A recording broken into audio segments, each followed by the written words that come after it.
Assalamualaikum warahmatullahi wabarakatuh. Alhamdulillahirabbil alamin wassalatu wassalamu ala asrofil anbiya wal mursalin Sayyidina wa maulana Muhammadin amma ba'du. Alhamdulillah, pada hari Jumat yang penuh berkah ini ya, bertepatan dengan malam tadi itu kita melaksanakan nisfu Sya'ban, baca Yasin ya, doa-doa nisfu Sya'ban, kemudian wirid-wirid terkait amalan-amalan yang berhubungan dengan nisfu Sya'ban. Hari ini merupakan hari Jumat yang berkah karena 15 hari lagi kita akan menuju bulan Ramadan ya. Bulan yang sangat kita rindukan ya. Di bulan Ramadan itu banyak amalan-amalan yang pahalanya itu berlipat ganda ya. Di bulan Ramadan juga sering kita melaksanakan sholat-sholat yang tidak ada di bulan-bulan biasanya. Berkaitan dengan bulan Sya'ban ya, di mana sebagai seorang mukmin yang bertakwa kepada Allah Subhanahu wa taala sudah seharusnya kita melakukan perbaikan. Ya, ini merupakan hal yang istimewa bagi seluruh umat Islam di seluruh dunia ya. Karena kita diberikan keleluasaan oleh Allah Subhanahu wa taala untuk selalu bertobat kepadanya dari berbagai dosa yang telah kita lakukan, baik dosa kecil maupun dosa yang besar. Dosa yang tidak kita dirasakan tapi itu berdosa, lalu dosa yang disengaja, itu yang harus kita lakukan adalah bertobat kepada Allah Subhanahu wa taala. Bagaimana tobatnya? Yaitu dengan cara taubatan nasuha, taubat yang sesungguhnya ya. Sebagai seorang pendidik dan juga sebagai peserta didik, tentunya memiliki visi misi dalam menjalankan proses pembelajaran. Jadi kalian juga harus memiliki tujuan. Kenapa saya belajar? Apa pentingnya saya sekolah? Tujuan saya ke sekolah untuk apa gitu ya. Selain mengerjakan tugas, selain melakukan hal-hal yang diinstruksikan oleh guru, apa yang harus saya lakukan? Oh, ternyata saya harus memperbaiki akhlak budi pekerti saya gitu. Saya harus menjadi pribadi yang akhlakul karimah, berkarakter ya, berwawasan global, mandiri, bergotong royong, cinta tanah air ya. Saya juga memiliki kewajiban untuk menyebarkan syariat Islam. Nah, ini merupakan salah satu contoh hal-hal yang baik yang harus dilakukan oleh peserta didik ya. Bahkan sebagai seorang mukmin ya, muslim yang memiliki keyakinan bahwa kita akan ilallahi marji'ukum jami'a, kembali kepada Allah Subhanahu wa taala, tentunya membutuhkan bekal ya. Bekal inilah yang kita harus siapkan di dunia ini gitu ya. Ya, salah satunya yaitu dengan cara beramal baik ya. Seorang itu masuk surga itu bukan karena amal baiknya, tapi karena rahmat Allah Subhanahu wa taala. Pertanyaannya, rahmat itu datang kalau kita sudah melakukan amal baik, amal soleh ya.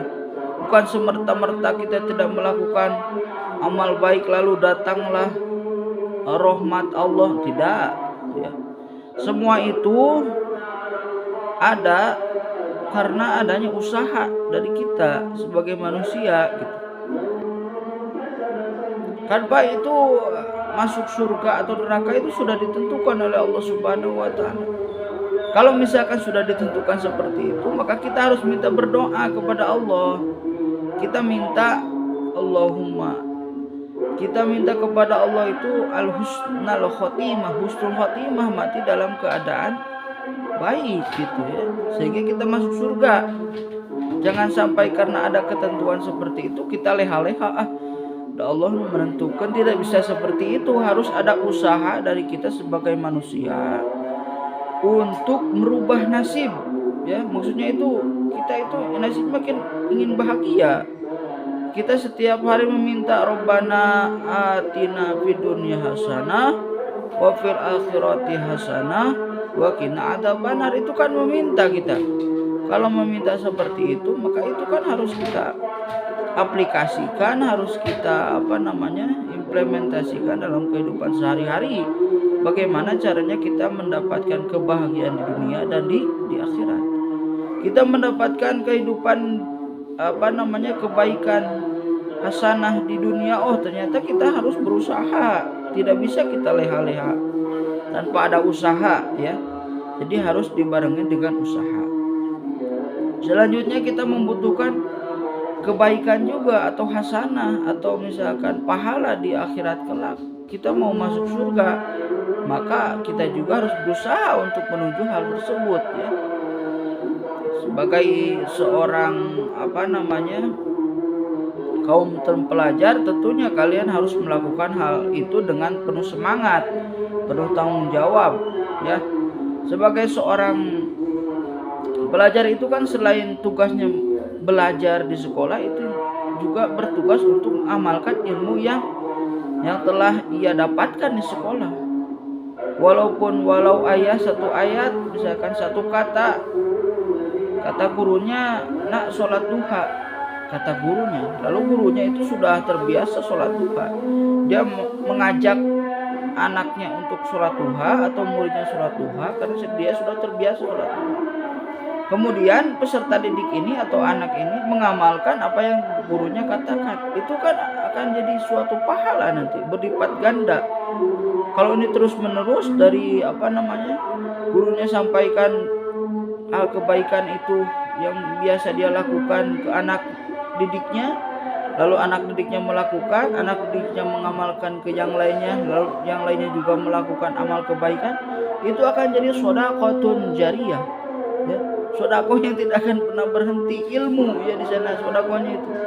Jadi jangan pernah berkecil hati, kita tidak punya uang tidak bisa sedekah. Kan kita bisa sedekah dengan cara apa? Dengan cara ilmu. Ini lebih baik ya daripada yang lain, yaitu sedekah dengan ilmu. Ini terus mengalir gitu ya. Dengan perbuatan apalagi gitu. Jadi catatannya kita tidak boleh putus asa. Oh, saya sudah banyak dosa ini. Tidak boleh. Walaupun banyak dosa, kita berusaha untuk bertobat. Ini kan dalam rangka memperbaiki diri gitu ya. Tugas kita dalam rangka misalkan sudah lupa dengan tugasnya. Wa ma khalaqtul jinna wal insa illa liya'budun, dan tidaklah kami ciptakan jin dan manusia kecuali untuk beribadah. Beribadah itu hal yang sangat luas gitu ya. Yang paling utama itu sholat. Jadi dari semua rukun Islam ya, rukun iman, yang paling utama itu nomor satu itu adalah sholat.